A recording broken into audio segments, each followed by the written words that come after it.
The Montreal Canadiens are off to a flying start to the 2025-26 season, leading the Atlantic Division 8 games into the young season with a 6-2 record. But we ask today, what can other NHL teams learn from this near perfect rebuild?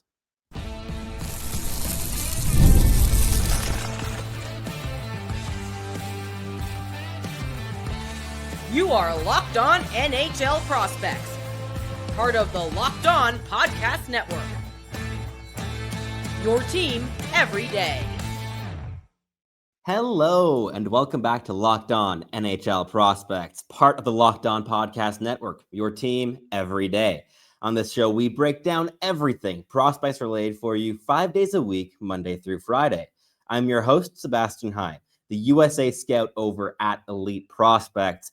And on today's episode, we're going to be starting off a new little mini-series here on the channel where we look at NHL rebuilds that have either gone very well or not quite so well, and what we can learn from the lessons that those teams kind of embodied. And we're going to kick things off with the team that I am personally most familiar with, the Montreal Canadiens. And I think it's a great opportunity right now as they are off to a fantastic start this season. And largely it's because of all the young talent that they have brought in. And we're finally seeing the vision that was really used to build this team up from the ground following their Stanley Cup Finals berth in 2021, and everything kind of fell apart in the season afterwards.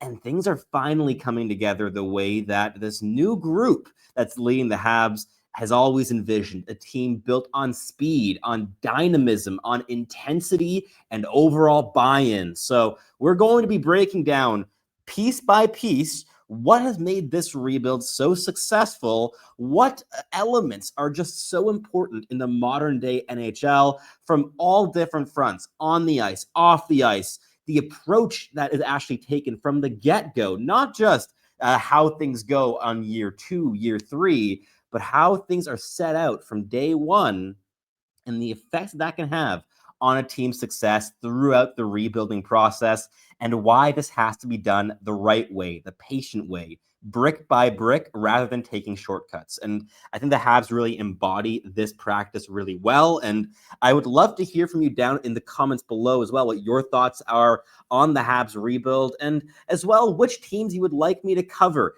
in this series moving forward, whether it be teams like the Blackhawks and the Sharks who are on the rise, or other teams like maybe the Buffalo Sabres of the last 15 years of why things haven't quite gone to plan. I'd love to hear your thoughts and wishes down below. But before we kick things off with the episode here today, today's show is brought to you by FanDuel.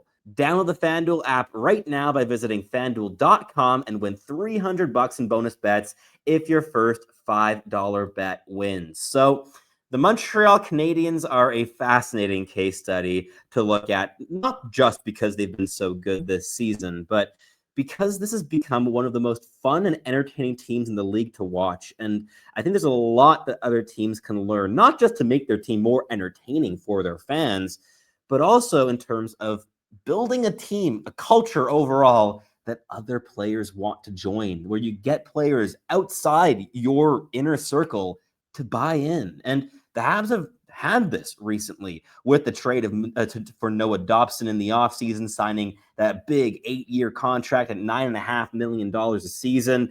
Biggest name who was moved in the offseason, and he landed in a Canadian market with a very high tax rate. And it goes to show that if you build a team the right way, you can really overcome hurdles of maybe where your team is located, maybe the market not being the biggest, obviously not the issue in Montreal, but if you build a team the right way, and I think the Habs have gotten awfully close to a perfect rebuild here, you really can land some fantastic players as you progress through those stages. So we're going to be looking at 3 different kind of segments here on today's show. First, we'll be talking about how the approach is key.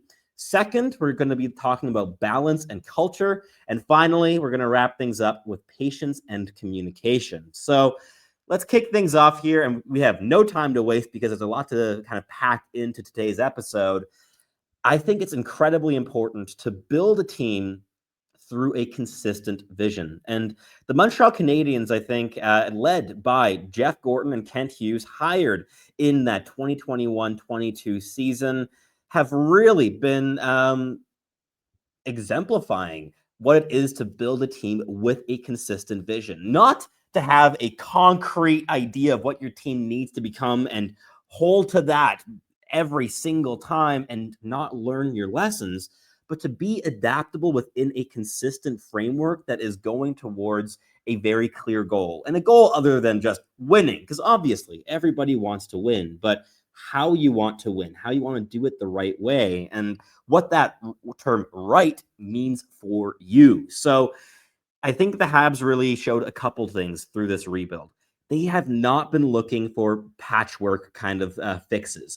We saw this with the Habs in past eras under Marc Bergevin, where he'd go into the deadline, be like, oh, we need more physicality. Let's go out and get Steve Ott and Dwight King and get some crash and bang checkers on our fourth line, and everything else is going to fix itself. That isn't really how you build a team for long-term success. Sure, might help you for 5 games, 10 games, maybe even a full season, but in terms of that year-to-year progression, patchwork just isn't the way to go.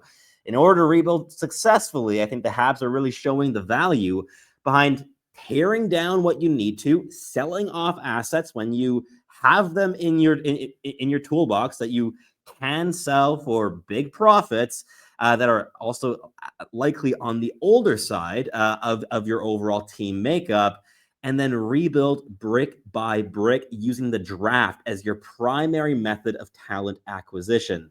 And these bricks are also not just for players. I think this is also very important to look at in terms of coaching, development staff, scouting staff, the management team itself, like the Habs did, in terms of getting 2 really good hockey minds in with very, very different areas of strength. With Jeff Gorton and Kent Hughes, you get the negotiation, the contract know-how, the industry contacts of Kent Hughes, and then you also get Jeff Gorton's expertise in terms of scouting experience, team building, being a GM in the past and getting that experience in the door, also very helpful.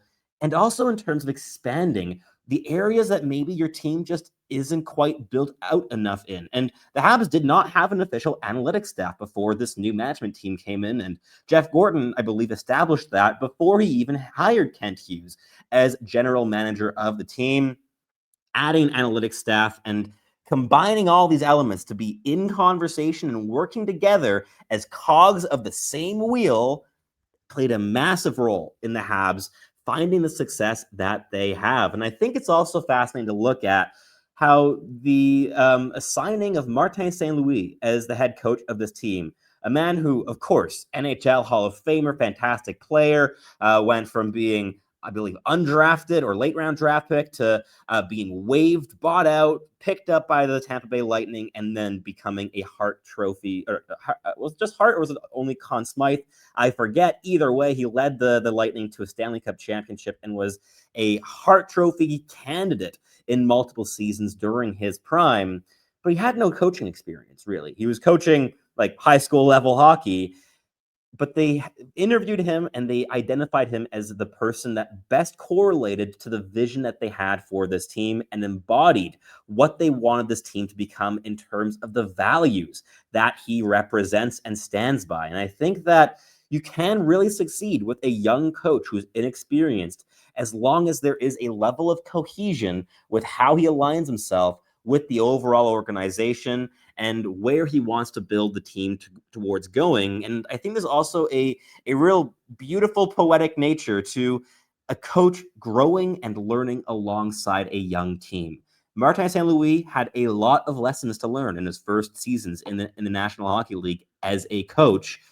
And the team he was coaching had an equal, if not more, amount of lessons to learn through that process. But the fact that they were learning together, I think, only increased that bond. And the amount of trust, mutual trust between coaching staff and players is really, really something special with the Montreal Canadiens. Another very important thing here to kind of wrap up this first segment is the importance of using the cap to your advantage, especially in the first years of your rebuild when you have cash to burn, when you have the space. It's becoming a bit less of a poignant issue perhaps now that the cap is rising at such a high rate. But at least when the Habs were beginning their rebuild in a very, very stagnant cap era, the fact that they had salary cap was a massive asset, and they used it incredibly proactively. The one thing I really want to shout out here was the acquisition of Sean Monahan in a cap dump deal that got them a first round draft pick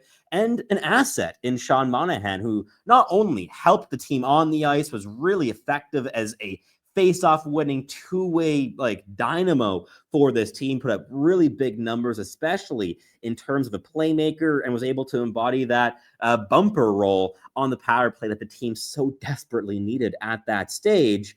He also ended up teaching a lot of the younger players a lot of things in terms of leadership, in terms of what it takes to win, and also the frustration of losing. I think that has a role to play here. And at the end of it, he had a resurgence with the Habs, and they were able to flip him to the Winnipeg Jets for another first-round draft selection. So 2 years of Sean Monahan at $6 million or whatever it was, or I think it was only one season at $6 million, and they re-signed him for another year at like 3.5 or something along those lines.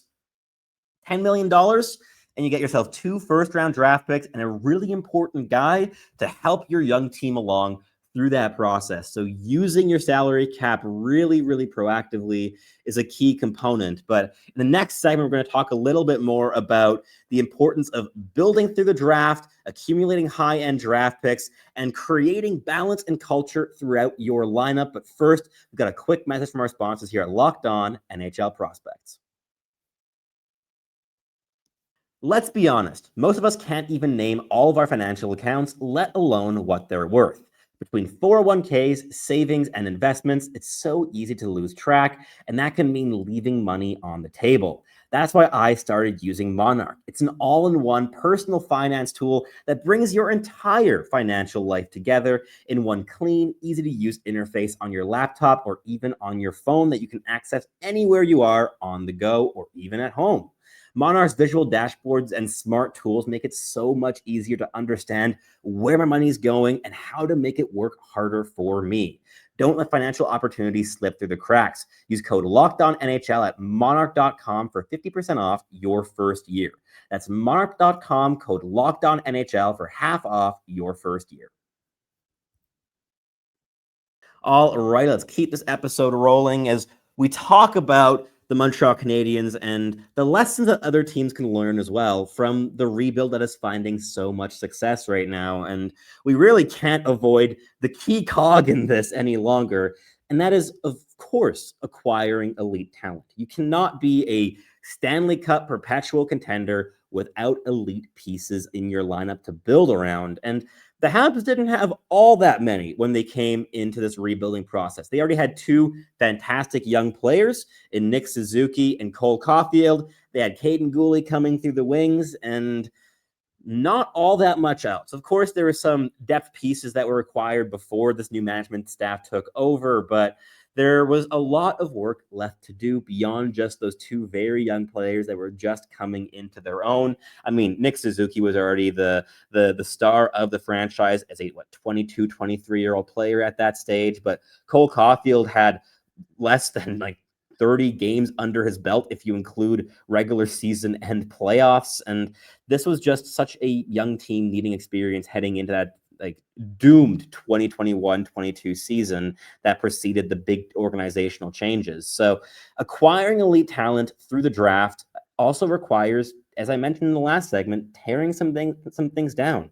You have to be bad for a while in order to become good. You cannot take these big shortcuts. You cannot just go out and get a reclamation project or 2 and pray that's going to turn things around for you. You've got to take swings that really improve your odds, optimize your chances at becoming a perpetual winner. And the Habs did just that. They tore things down and they built through the draft, and they drafted incredibly intelligently, in my opinion. Yeah, they had a whole bunch of draft picks. I think, 3 forward consecutive drafts with 10 or more selections that they had. Multiple top 5 selections as well. starting off with Juraj Slafkovsky at number 1. And yeah, you need some luck to get the first overall pick, but the Habs did end that season as the worst team in the National Hockey League. So they got a bit lucky with those 18.5% odds on lottery day to keep that slot. But even so, it's not just the first overall pick that fixes things for you. I think the Buffalo Sabres can say a thing or two about that a single draft selection cannot move the needle all that much. Even if you're talking about the caliber of guys like Sidney Crosby and Connor McDavid, you need a supporting cast. And Juraj Slafkovsky is not even among the 3 most valuable players acquired in this rebuild, arguably. I think Ivan Demidov and Lane Hutson are 2 obvious guys that surpass his impact. And if you want to throw Cole Caulfield in as a guy who really began to shine through this rebuild, I think he's also a bit more impactful, at least at this stage, than Slafkovsky is. But either way, this is not a team that's built around a single player or a single first overall pick. There's a lot of depth to it. And you also have to understand that on draft day, you've got to take some risks. You can't just go for a guy that's going to be a high likelihood NHLer and plug into your third line and think, okay, this turns the boat around, because it likely won't. You need players that you can build an entire team around,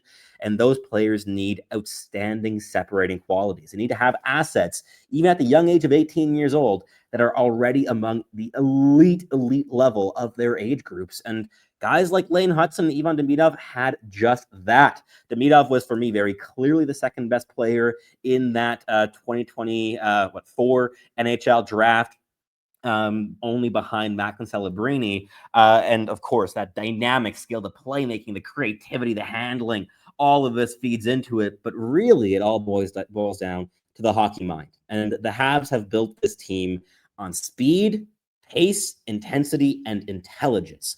Every single core player added to this lineup thinks the game at a really high level, whether it be in terms of offensive intelligence or defensive intelligence. They have a really good collection of players that excel in both of those areas, and some who can do actually both of those rather than just one. But these are all players that can tick at an incredibly high pace and work together really, really quickly. And we're starting to see that as well with the Habs this season. This is a very high-paced team that is able to keep up with one another, and that comes down to taking risks, taking swings on draft day, and I think Lane Hutson's a great example of that as well. Fell all the way to the late second round, and the Habs looked at this player, was like, every single team in the National Hockey League that is a perpetual contender has a dynamic offensive defenseman that every play can just flow through. We do not have this in our organization. And this kid has a shot. He needs mentorship. He needs a bit of direction, but he has the talent. He has the toolkit. And again, they hired the staff, the development staff, the coaching staff, to shepherd Lane Hutson and teach him year after year after year. And we are seeing the profits of that now. And he just signed that massive 8-year extension at $8.85 million a year after winning the Calder Trophy and potentially becoming a perpetual top 7, top 10 defenseman in this league when he reaches his peak. You got to take those risks, and you need to acquire players to build around. Then to move on to that balance and culture I was talking about, you've got to build an environment that players want to buy into. And the Habs have done this. It's been very, very meticulously crafted. This is a team built on character, on players that the players who come in want to be here. They want to fight for one another. They are buying into the project. And I think there's such an importance to this, that the players that are here, that are acquired, that are invested into in terms of time and money, are here for the right reasons and can grow with the team rather than just alongside the team as an individual. And I think the Habs have really done a great job at that. And that, of course, goes top down, both and bottom up. So you have guys like Nick Suzuki within the team already as a foundational cornerstone to build a team around. Really a lead by example player, was named captain as well, of course, before this management team took over. But beyond that, from top down, I also think that the communication throughout this organization, from between management and coaching staff, and looping in the scouting department and the analytics and all the different facets, are constantly in conversation and have an understanding of where each of these pieces play their part, and also where they all have their areas of expertise and where to let them take the floor and take the lead. And I think that there's a real need for humility in the modern day NHL when you're building a perpetual contender to know who is best at what parts and to really give them freedom in those areas while still being in communication with the rest of the organization. Of course, and along with this, you also have in terms of the buy-in model, the internal cap structure. The Habs are a gold standard in the National Hockey League today in terms of establishing an internal cap structure based off of that Nick Suzuki contract, the 8-year extension he signed at, I believe it was $7.875 million a season in 2021. And every player's kind of just been falling in line with that. Noah Dobson's a bit of an exception, but of course he was also acquired and had very few RFA years to buy out in this deal. So obviously got a little bit more money as well in that contract. But players like Cole Caulfield and Juraj Slafkovsky and Lane Hutson and Caden Gooley, they are all fitting into this model in terms of the internal cap structure rather than trying to take away every single dollar that they can, because they want this team to stick together. They love this group. They want to keep building and win as a unit. And I think that also comes from a culture that is instilled from the top down in many regards. And in that sense, that has been able to lock up core pieces on long-term 8-year deals. And I think this is also something NHL teams have to learn. If you've got a player, you believe in them, go and take the risk. Sign them for 8 years. Try and get that done long-term. Lock them up, especially in a rising cap landscape that's only going to age better and better every single season. And yeah, there's definitely risk involved, but you've got to take some swings and you got to double down on the swings that you've already taken, the investments you've already banked on in this rebuild. And the Habs have been doing just that. We also have an important element here being the balance between leadership and experience and young blood coming into the lineup, young stars and dynamism and excitement and creativity that's built through the draft, while also having the older vets to guide them in different elements. You have a guy like David Savard, who was with the Habs for so many years through this rebuild, who instilled the defensive fight. And yeah, he wasn't always an analytics darling in his time in Montreal, but the desire to block shots, to sacrifice the body, to put his everything on the line for the team, that's bled through the entire defensive core in Montreal now, and you're seeing the results of this throughout the lineup. So I think that's another very important part here. Mike Matheson, another example, a player acquired pretty early on in this rebuild stage for the Habs, and a player that is a hometown talent, right? Montreal native, who wanted to be here and has bought into the project and went from being the number 1 defenseman for the first couple of years to now being the number 3, or maybe even number 3 defenseman on this team. Not always in terms of deployment, but certainly in terms of offensive opportunities, which certainly was not the case when he joined the team. And having these players that can lead and then seed those top end roles as the young guns can leapfrog them, very important part of rebuilding in a successful manner. And last but not least for this segment, we've got the importance of development plans and infrastructures. When you draft a player, when you trade for a player, when you sign a player in free agency, it is incredibly important to not just buy into what they are right now, but to have a very clear idea of where you envision them to be able to get to someday and how you can help them to get to that stage, rather than just putting expectations on them and hoping that they figure out their own way. Taking on mentorship roles, whether that be players within the team, coaching staff, development staff. You have a lot of pieces that can guide the young players, but you also need to have an understanding of the current weaknesses of these players and an understanding of how to iron out deficiencies, not change the core identity of who the player is. In most cases, you want them to get better at what they're already great at rather than change their games completely to fit like a square peg into a round hole to fit your lineup better. And I think the Habs done this really, really well in terms of growing players up and instilling them with different tools that help them massively. Going back to Lane Hutson, a player who struggled a little bit with his pivots in his draft year season, needed a lot more lower body strength, leverage mechanics needed work. Defensive stick was good in moments. The intelligence was always there to support it, but the details, the consistency just weren't quite there. But with consistent drills and guidance and mentorship, he's now a very strong stick-first defender in the National Hockey League. And he's constantly first to pucks, to loose pucks. He gains inside positioning. He does the core things that you need a defenseman to do, even if he isn't big. It wasn't ever a question of, oh, we have to make this player become a physical specimen at 5'9", but just how can this player maximize his strengths while being able to mitigate the weaknesses? And I think that that's a very important part of having an understanding of the players that you're bringing in and how you can guide them towards long-term success, both individually and on a team building perspective. But that wraps up the second segment. In the final one, we're going to be talking a little bit more about patience and communication. But first, we've got a quick message from our sponsors here at Locked On NHL Prospects. The NFL season is here, and FanDuel has an offer that you do not want to miss.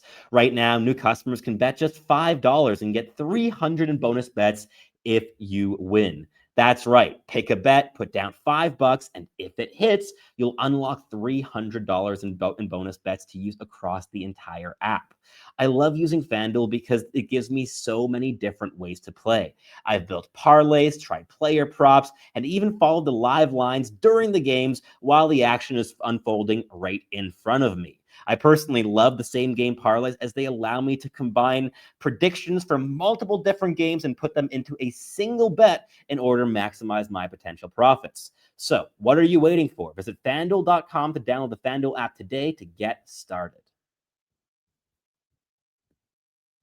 All right, let's wrap up the show here in the final segment, breaking down the Montreal Canadiens rebuild and why this is a model that other teams can follow and the individual elements that have made them just so successful, beyond just the players on the ice being a whole bunch of fun to watch, and they certainly are. But to go to patience and communication, let's kick it off with communication. We already prefaced this a little bit in terms of the internal landscape of communication within the organization, the importance of the coaching staff communicating with the scouting staff and the analytics and all of these different cogs working together in the same big wheel. And I think the Habs have been really impressive on this end. They've built out an analytics department, and that analytics department plays a role in so many different facets. It gives the coaches a better understanding of what the team currently has, what it lacks, what it's doing well, whether it be in a 5-game increment and what they have to adjust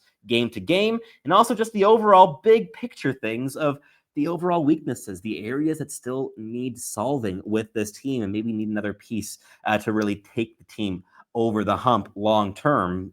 That can definitely play a role in coaching. It can help in terms of player development and helping players understand the elements of their games that they do at a really high-end level, the things that just keep doing the way they're doing, and also the things that could really use a little minor tweak here or there in order to get a little bit more efficiency out of their games.